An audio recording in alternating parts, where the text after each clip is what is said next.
Olá pessoal, tudo bem? Vamos então de volta com mais um capítulo do nosso Evangelho e estamos aí com muita satisfação, com muita alegria para poder contribuir da melhor forma daquilo que a gente pode oferecer aí, tá bom? Eu sou o Fabiano Lafauci, faço parte do departamento de palestras da Elos de Luz e convido todos para a gente de imediato já para a oração de abertura do nosso trabalho aqui hoje, via online, via digital.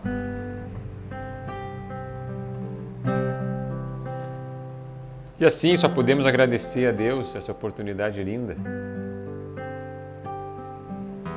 de podermos debater, de podermos trocar uma ideia sobre o Evangelho, fazer reverberar em cada um de nós, de uma forma ou de outra, as palavras do Cristo, que são doces para nós, que são como mel para a nossa alma, e são realmente farol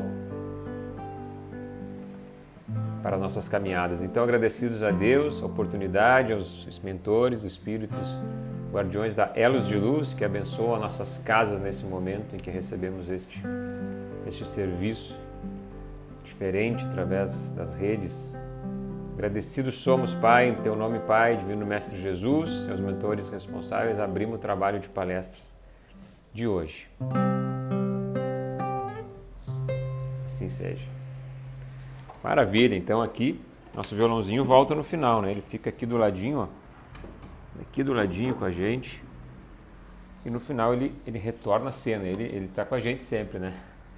Então tudo bem, pessoal, como estamos? Mais uma semana aí que a gente está convivendo com a Elos de Luz, sempre trazendo as palestras a cada semana, né, para você dentro dos nossos canais. Então, para quem está assistindo no YouTube e ainda não se inscreveu, inscreva-se no nosso canal.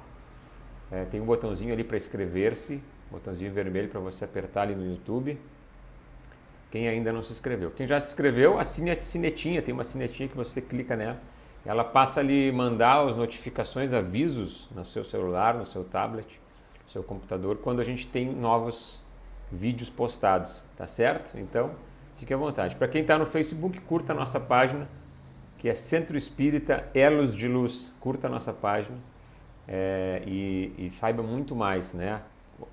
Você pode receber por lá também as notificações, as atualizações, e também pode assistir lá ao vivo o nosso trabalho de perguntas e respostas da Elos, que está indo ao ar nas quartas-feiras à noite, tá bom? Então, mais informações dos nossos canais no YouTube e no Facebook da Elos de Luz. Então, hoje a gente está iniciando o capítulo 14, o capítulo Honrar o Pai e a Mãe, né? Ou simplesmente Honrar Pai e Mãe. Que vem de onde? De onde vem o título do capítulo? Sempre é interessante pegar, né, o título do capítulo para ver qual é a origem dele. Então, em geral, são falas do Cristo. E aqui também, Cristo dizia, relembrava os mandamentos, né? O que é os mandamentos? É aquelas leis que Moisés, lá no Antigo Testamento, havia trazido, havia sido intérprete dessas leis, né? Quem sabe o primeiro grande médium destacado, famoso da história, né, tenha sido Moisés. Então ele trouxe aquelas leis, Jesus revisava com os seus discípulos.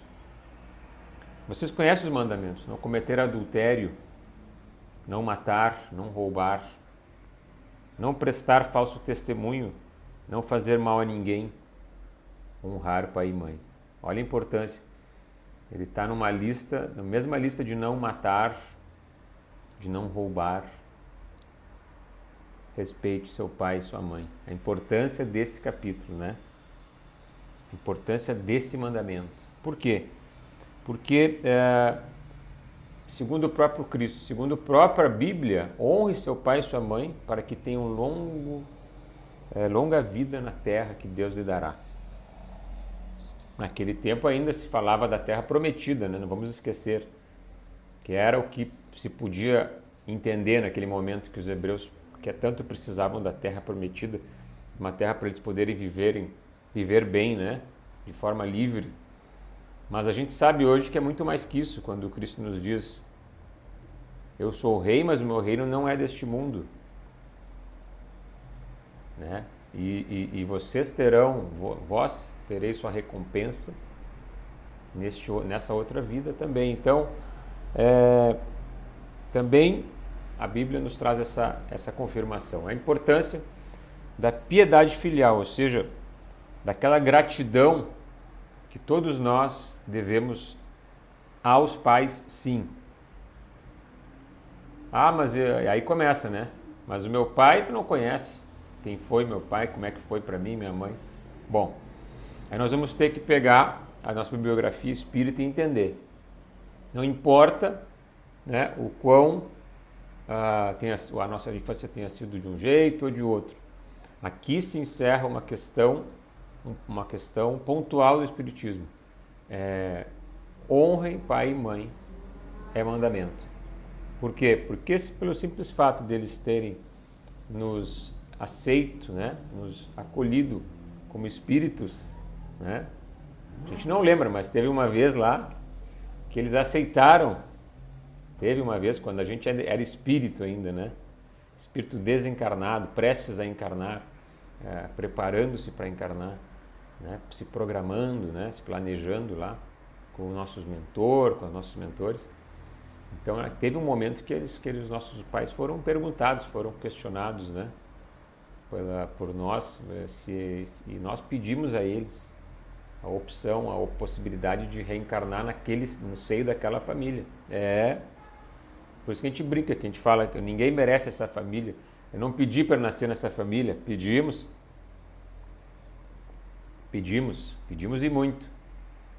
Por quê? Porque lá no plano astral a gente sabia, dentro do planejamento que se faz no plano astral, nós sabíamos que era importante no nosso desenvolvimento espiritual, na trajetória que nós traçamos, normalmente com um mentor junto, né, para que a gente possa traçar quando a gente está no plano astral, está desencarnado, então a gente, entre outras coisas, a gente se prepara para a próxima encarnação.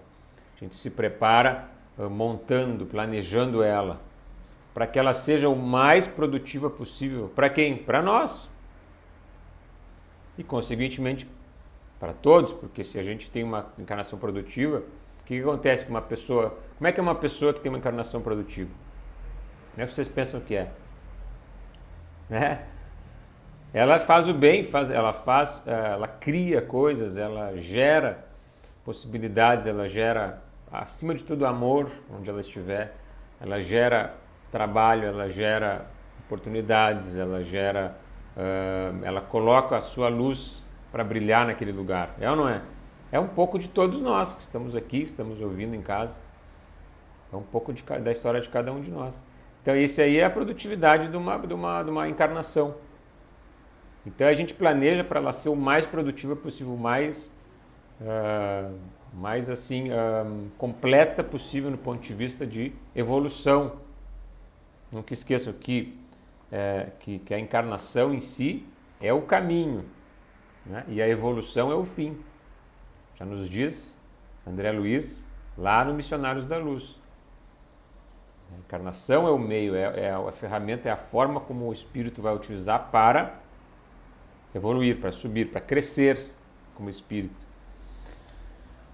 Ele nos fala o que acontece nesse momento, quando a gente se prepara. A gente se preparou lá, se prepara, faz um planejamento, eu vou encarnar nessa família, eu vou procurar melhorar as minhas questões com esse pai, com essa mãe, que na outra vida, né, tivemos algumas questões para resolver. Ou muitas vezes por afeição, ligação por afeição, então quero ficar perto deles, a gente vai poder fazer muita coisa junto, a gente vai poder... eles vão poder me encaminhar bem e com isso posso fazer uma encarnação legal pra caramba, muito, muito bacana, com muita ação, com muita criação, com muita doação, mas também com muito autodesenvolvimento, ajudando também o próximo. Bom, a gente se prepara e diz que vai arrebentar com a boca do balão, como a gente fala, né? Então, fora da oportunidade de trabalho, fora da Terra, a gente acaba percebendo a extensão das nossas necessidades. Nos diz André Luiz, lá no livro, nesse mesmo obra, Os Missionários da Luz, e a gente percebe a extensão daquilo que a gente precisa melhorar e fazer, e se compromete, né, em ser fiel, em realizar tudo aquilo. Mas quando nos apossamos do tesouro do corpo físico, nos diz ele, né, muitas vezes voltamos ao endurecimento espiritual e ao menosprezo das leis de Deus. Esquecemos. Esse aqui é o debate. A gente chega na Terra e às vezes a gente, pelo esquecimento anterior que a gente tem, o bendito esquecimento, né, para que a gente possa começar a coisa, mas a gente vai ter intuições, vai ter tendências, vai ter sempre um anjo da guarda a nos auxiliar, a nos orientar. Opa, então não estamos sozinhos. Então não é assim, te solto e vai. Não, não é assim. Se lá no plano astral programamos uma vida, programamos até uma família, hein, para podermos encarnar. Quando a gente chega aqui, e se tem o esquecimento, claro que tem de toda a encarnação, para que a gente possa começar mais equilibrado, sem constrangimentos, né, dos lembranças passadas, ok. Mas a gente não sai do zero, a gente sai com a carga de possibilidades de conhecimentos que a gente já tinha. Tudo isso muito intuitivo e tudo isso vai retornando pouco a pouco, de acordo com o desenvolvimento daquele corpo e de acordo com aquilo que ele veio fazer também. Então vai se desenvolvendo e ele está com todas aquelas potencialidades que ele já tem, que ele já vem trazendo das encarnações, está tudo ali potencial para que ele possa desenvolver, especialmente aquelas que ele vai precisar utilizar, aqueles talentos, aqueles recursos que ele vai fazer uso nessa encarnação. Então assim é para um espírito que vai, né, de se direcionar para uma área e assim para uma outra, para uma área de, sabe-se lá, de auxílio através de uma medicina da vida, né, de auxílio ao próximo através de uma medicina, através de uma arte, das artes, através do dom da palavra, através do uso das suas mãos, da capacidade que tem com a construção, com a sua energia. Fantástico. Então tem muitas possibilidades, são inúmeras, né? O número de opções, de alternativas se estende praticamente ao infinito, é muito grande, porque se caracteriza em cada caso, em cada pessoa, em cada espírito. Então ele nos fala exatamente isso, que ainda que muitas vezes a gente não tenha a melhor imagem ou a melhor ideia dos nossos pais, nós devemos a gratidão sempre para eles pelo simples fato de terem nos acolhido nessa vida, a oportunidade de termos reencarnado. É uma bênção muito grande, é uma dádiva que a gente tem assim para sempre poder agradecer. De tão importante que é essa dádiva da aceitação, né, como um espírito encarnado naquele momento daquela paternidade. E aí a gente vai avançando e vai percebendo.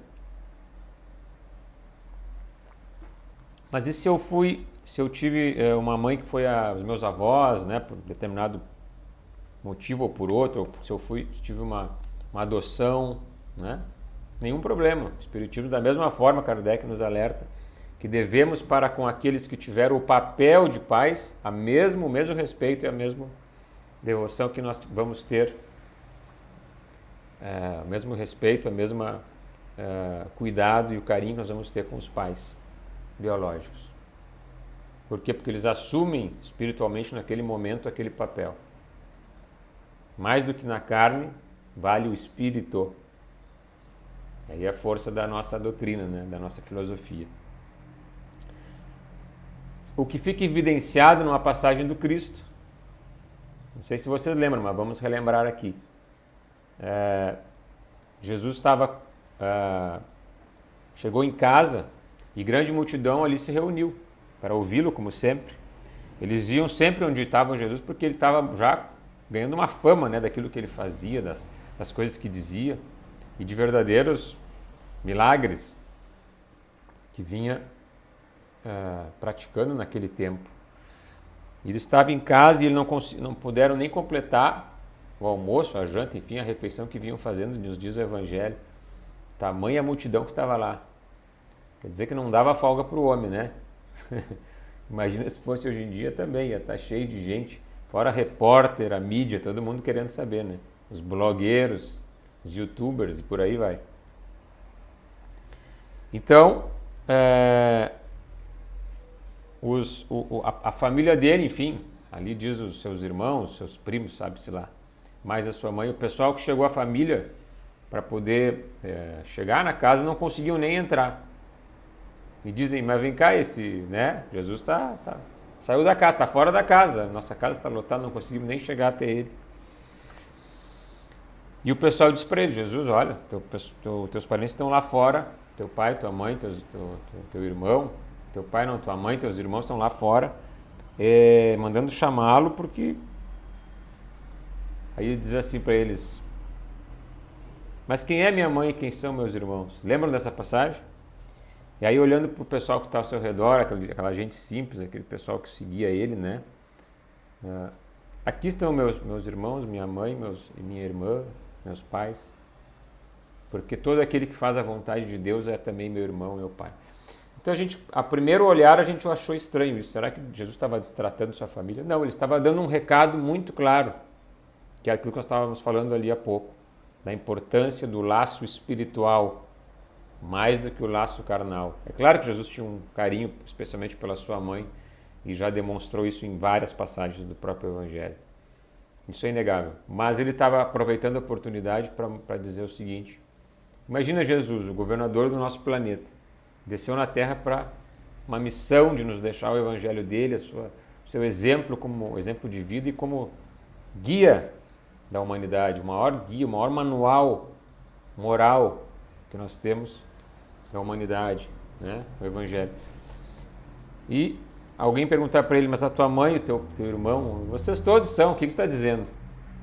Vocês não têm noção, então, de que vocês todos são meus irmãos, são minha mãe, todos aqui são parentes. Mas ele tinha essa visão muito clara e quis nos deixar. Vejamos a importância, então, disso, né? Não tanto pela questão da parentela corporal, mas sim das afinidades que as pessoas podem ter entre si. E segue Kardec nos dizendo, nos alertando, né, que os espíritos que encarnam numa família o fazem normalmente por afeições, né, por ter uma afeição.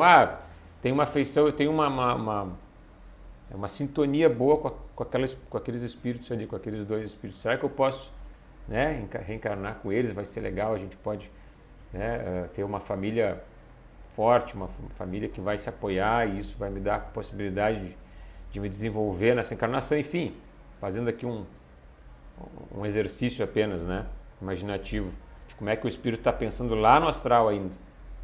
Ou pode ser muitas vezes o contrário, né? Nos alerta Kardec. Espíritos que sejam até estranhos um ao outro e vão começar do zero, como estranhos mesmo, mas uma oportunidade nova. E aqueles que por algum motivo até estão separados por antipatias anteriores.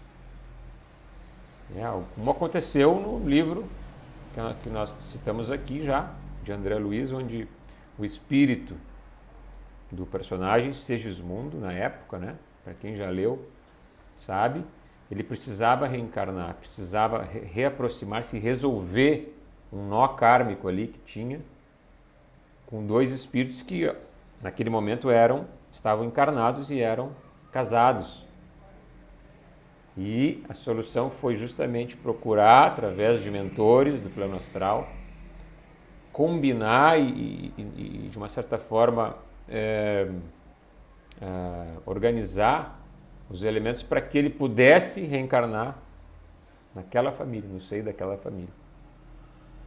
Então aí tem todo um trabalho que eles, né, espíritos que já são considerados mentores, né, são chamados, o André Luiz acompanha tudo isso, espíritos que têm até alguma gratidão por aquele personagem Segismundo, que em outro tempo ajudou eles, então eles vão lá, tentam auxiliar, né, intermediando com os futuros pais, né, apelando na questão da oportunidade, do perdão, né, da misericórdia, de dar uma oportunidade, a gente deve perdoar sempre, quem nunca errou, enfim, buscam ali sensibilizá-los. Então isso pode acontecer e isso explica muitas vezes esses espíritos que têm antipatias virem na mesma família, explica muitas vezes por que uma família tem ali tanta encrenca às vezes, né? Entre um irmão e o outro, um sai de um jeito, o outro sai totalmente diferente. Como que pode, se tiveram a mesma educação, relativamente a mesma? Como pode ser tão diferentes, né? Só a doutrina espírita vai explicar. Tá certo? Ela vai nos dar a justificativa, a causa disso que é só uma consequência. Então isso é a grande diferença do parentesco corporal e do parentesco espiritual, ou da parentela corporal para espiritual. A corporal ou carnal é aquela que a gente vem na família por uma oportunidade fantástica, né, de ali aprender muito. Mas a espiritual é aquela que muitas vezes nem somos parentes de sangue, mas tem um amigo que a gente é mais íntimo do que o familiar, o irmão. É ou não é? Quem já não teve isso aí? Quem está em casa assistindo agora aí, você que está aí. Quem já não percebeu ou já não viveu próximo de si, quando não, às vezes consigo mesmo, né? Uma experiência assim que a gente tem, uma afinidade, uma ligação de alma, de amizade mesmo, de afinidade incrível com uma pessoa, às vezes com uma outra família, que não é aquela nossa, que a gente parece que só falta ter nascido naquela família lá. De tanto que a gente gosta de estar lá, gosta de conversar, gosta de estar junto. Como se explica? Alguém diria, né? De novo, com a filosofia espírita, porque de quantas famílias nós já tivemos nessas encarnações que vemos desenvolvendo, hein? Já pensou? A gente nunca pensou, mas muitas. E aqui a gente encontra, como no astral encontra mais ainda, tem mais oportunidade ainda de encontrar, pela lei da afinidade, que lá é mais acentuada ainda, mais destacada que aqui. E vamos adiante, vamos chegar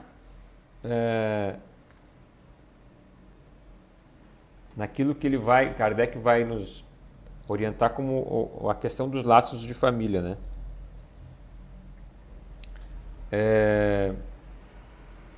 Dizendo exatamente isso que a gente viu do exemplo lá do André Luiz, do livro do André Luiz, ou seja, o quanto espíritos como nós todos se preparam, meditam, trabalham durante muito tempo, durante anos no astral, para pedir uma oportunidade na Terra. Né? Então a gente prepara mesmo, gente, não é conversa. Então quem ainda não buscou, que busque, né, o convite, que busque a bibliografia espírita para conhecer mais os livros, os relatos. A gente pensa que é histórias, né? Não é história, são relatos vivos que são trazidos para nós do plano astral diretamente aqui para o plano material. Que coisa boa a gente poder saber, alguém que pôde retornar de lá, não retornar, mas enviar através da mediunidade, né? Ditar, através do Chico, nesse caso aqui, Chico Xavier, nosso querido médium, relatos tão importantes, de dizer assim, olha, eu já passei por isso aí, eu estou aqui, posso mandar para vocês, é assim, assim, assim, assim, assim. Trabalho sério, trabalho de pesquisa organizado, muito legal, fica a dica, hein?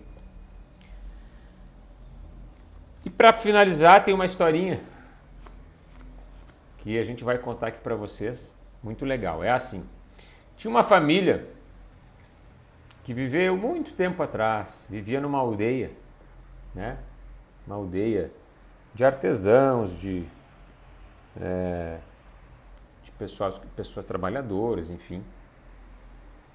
E naquela aldeia, essa família começou a perceber que entre eles estavam brigando muito.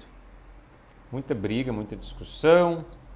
Então o pai brigava com a filha brigava com o irmão mais novo, a mãe não se dava com a sogra, né?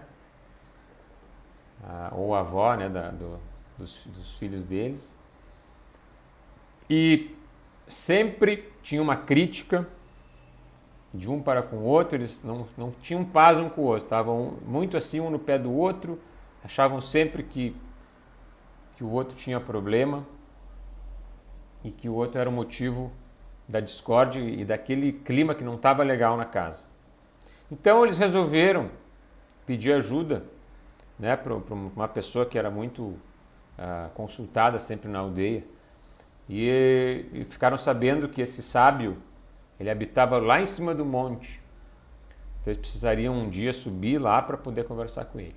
E eles subiram, um dia subiram lá e foram falar com esse sábio. Subiram no monte, passaram por trilhas, chegaram lá num local específico, com uma vista bonita lá de cima, e perguntaram para o sábio: pois é, sábio, a gente, não sei, a gente não consegue mais, a gente não consegue mais se acertar, nossa família está uma discórdia, uma briga só, a gente não consegue mais ter paz na família, né? No nosso seio da nossa família.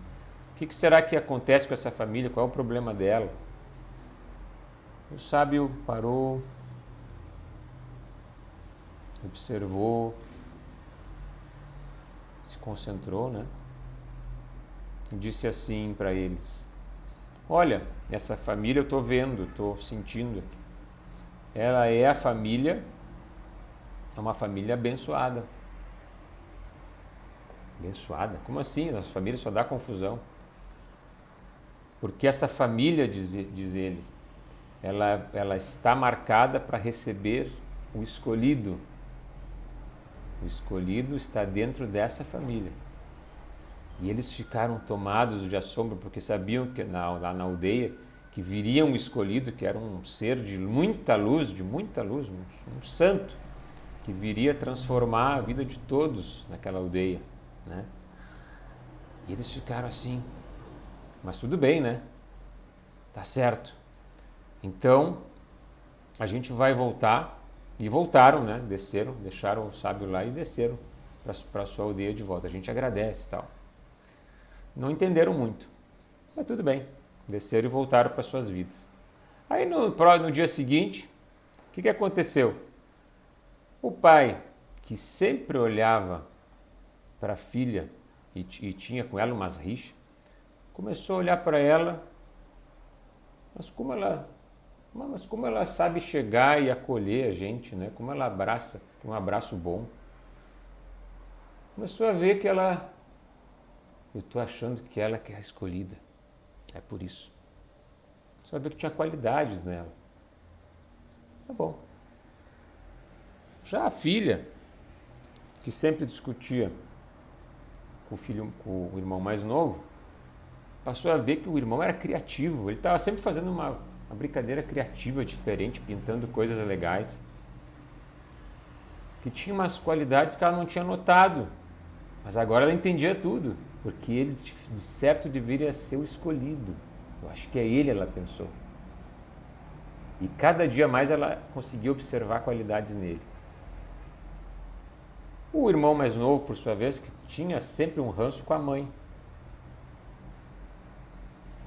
Não é que ele olhou e começou a se dar conta que aquela comidinha que a mãe fazia não tinha igual. Que o jeito que a mãe olhava para ele quando ele não estava muito legal tinha um carinho, uma ternura que só no olhar já curava ele. Não precisava nem tocar, já ficava melhor. Ah, filho, isso aí não é nada, já vai passar. E aquilo já deixava ele tão bem que ele já se sentia e estava curado mesmo de qualquer coisa. Ele pensou, o menino, minha mãe só pode ser ela escolhida. Como é que eu não vi antes? E a mãe, que estava sempre com dificuldade com a sogra, que é a avó da gurizada, né? Começou a perceber na sogra aquele jeitinho calmo, aquelas histórias que ela contava de tardezinha, com uma paciência, como ela tinha uma voz macia, agradável de ouvir, como ela conseguia se embalar naquela história. Era tão gostoso ficar naquele fim de tarde, mas agora ela sabia por quê. Claro, o sábio avisou. Só pode ser ela a pessoa escolhida.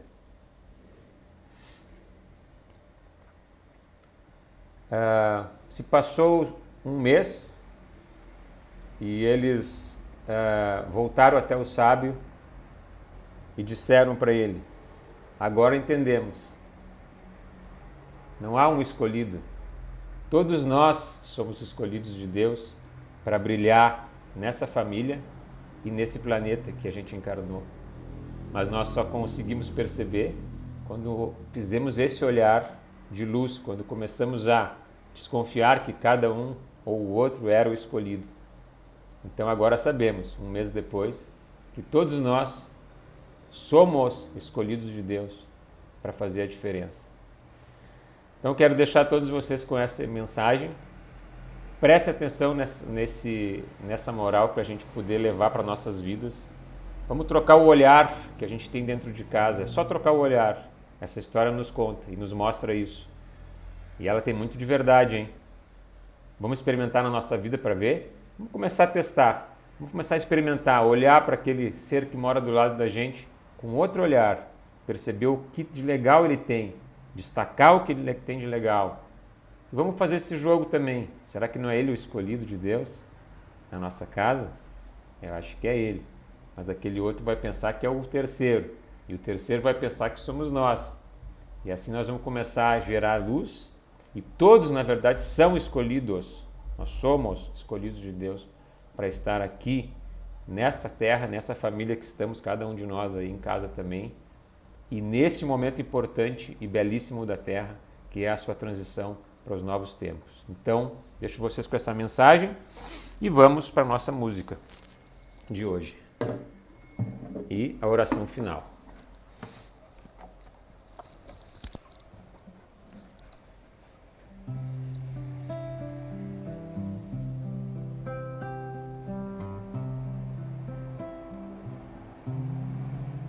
Assim, amado Pai, só podemos te agradecer por esses momentos, que a tua luz se faça brilhante neste lugar, iluminando a todos nós, a nossa casa, cada uma das casas que aqui estão recebendo este momento, sejam iluminadas por Deus, por esses mensageiros, assim como todos que habitam conosco e os nossos familiares. Se espalhe também pelas nossas vizinhanças, nossas cidades e todo esse planetinha belo, maravilhoso que nos recebeu nesta encarnação, seja iluminado esse mundo maravilhoso. Assim, em teu nome, Pai, Divino Mestre Jesus, e a espiritualidade responsável da Casa Elos de Luz, encerramos este momento de palestra. Deus está aqui, Ele está aqui, tão certo como o ar que eu respiro, tão certo como a manhã que se levanta, tão certo como falo e podes me ouvir. Cristo está em nós, Ele está em ti, tão certo como o ar que eu respiro, tão certo como a manhã que se levanta, tão certo como falo e podes me ouvir.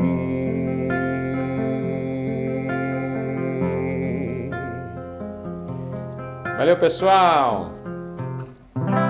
E até a próxima.